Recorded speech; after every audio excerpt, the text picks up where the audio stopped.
Russian assets, would you say? Are you going to use those as a negotiating tool? What's Europe Russian saying assets, on the frozen Russian assets? So what did you, are you planning to... Is this a totally different question than Nigeria Yes, answered, right? different. It was quite a turn. I'm not doing that. What happens is, I guess, Europe and Russia are having discussions. I'm not involved in those discussions. Will your administration provide Ukraine with long-range Tomahawk missiles? Is that something that you're not considering that? No, not really. Mr. President, on Friday, It could happen. I could change, but at this moment, I'm not. What would be the final straw for you that proves that Putin is really not ready to end? What? What would be the final straw for you that proves that Putin is really not ready to end this war? There's no final straw. Sometimes you have to let it find out, and they're fighting it out. And it's been a tough war for Putin. He's lost a lot of soldiers, maybe 1 million. That's a lot of soldiers. And it's been tough for Ukraine. It's been tough for both. Sometimes you have to let it, just get bought out. We have, I've settled 8 wars. I thought that one would be easier than some of the ones we settled. And by the way, we got 3 hostages back. The hostages were so sad. We're talking about dead bodies, which people call hostages, but I don't know what you'd call them. I spoke to the parents. We got Nutra, from New York and from the United States, and I spoke to his parents, and they're thrilled in one sense, but in another sense, obviously, it's not too great. But we're very happy to have done it. We got 3 bodies back today that they found, and we're looking for the remainder of the bodies. Are you going to go to the Supreme Court on Wednesday? What? Are you going to go to the Supreme Court for the tariffs? No, I think it's the most important decision, one of the most important decisions in the history of our country. Because without tariffs, without our being able to use tariffs freely, openly, and in every way, we really would suffer tremendously from a national security standpoint. The national security of our country is at stake. It's the biggest, I think it's one of the biggest decisions in the history of the Supreme Court. Other countries use tariffs against us. If we weren't able to openly and freely use tariffs against them, I'll give you an example. China.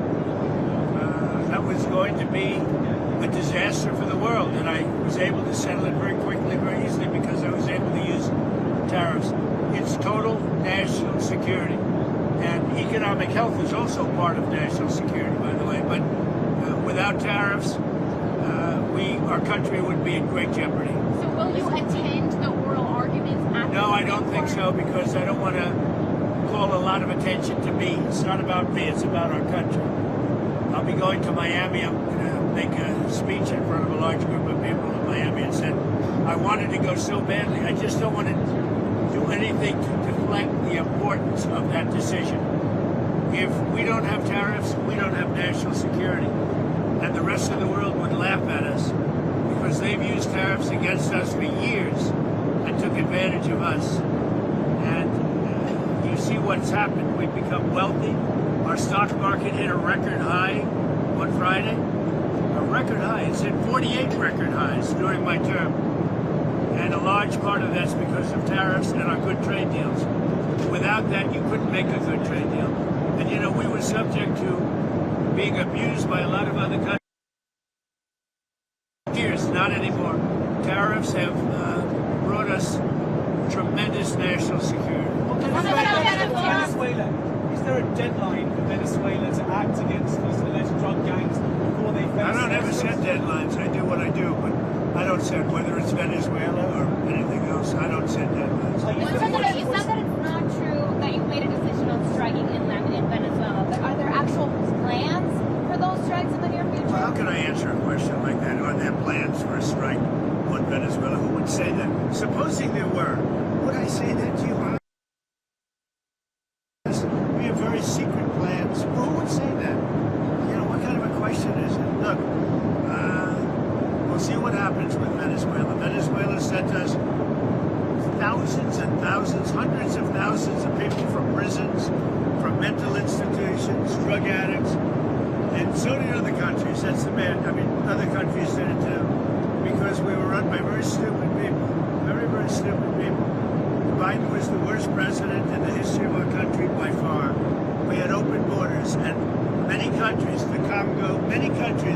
They sent their prisoners. They sent prisoners. They sent drug dealers. They sent drug addicts. They sent anybody that they didn't want. They sent them through our country. And Venezuela was one of the worst abusers. So, Democrats say that the way that this shutdown ends is if you directly engage and negotiate a deal on extending these ACA subsidies. Is that something well, all you're they have to do is interested open up the country. You know, we voted 14 times to open the country. We have voted 14 times to open the country. And they vote to keep it closed. All they have to do is vote to open the country. And we only need 5 Democrats. They have a lot of Democrats. We only need 5. But the Republicans have voted 14 times to open the country. You directed your lawyers on SNAP. You directed your lawyers on SNAP benefits. You put out that True Social post on Friday, directing your lawyers to look into whether or not you can move around funds. What did they get back to you to find out if Well, you can pay it's a those? much easier situation than that. If they vote to open the country and it's opened up immediately, we don't even have to think about that. Mr. President, I wanted to ask about Prince Andrew in the UK has had his royal titles stripped away because of the Epstein scandal.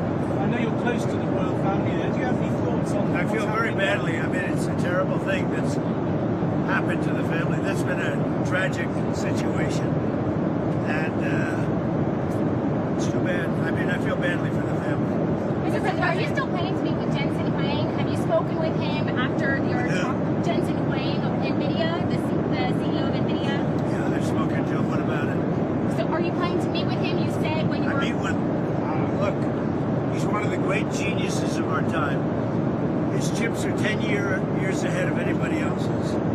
And, you know, I meet with him all the time. It's a great American company. It's now the biggest company in the world. So what would you like to know? So what does NVIDIA is really just a brilliant company. The chips are 10 years. The new Blackwell that just came out, it's 10 years ahead of every other chip. But there's nothing to meet with other than say, congratulations. But no, we don't give that chip to other people. Are you meeting with the Syrian president? We don't give that chip to other Are you people. meeting with the Syrian president at the White House? Or did you invite him? With The Syrian president? The Syrian president. He may be coming. I don't know. I mean, he's working very hard. We took sanctions off of Syria to give them a chance at survival. And I hear he's doing a very good job. Thank you very much, everybody. I'm going to try and watch 60 Minutes, but I may be delayed. Let's see if they treat me better than they treat other people. Although, I do say this, they treated Kamala very well. You're going to watch it on In here. fact, they changed her answers. You're going to watch it here, Mr. President. I will try, but we may land just as it starts, right? It's very split second. But thank goodness for TiVo or something thereof, right? TiVo. We're a big fan. We love TiVo. We love TiVo. One of my favorite, one of the greatest inventions in history. And have a good time. Thank you. Thank you, Mr. President.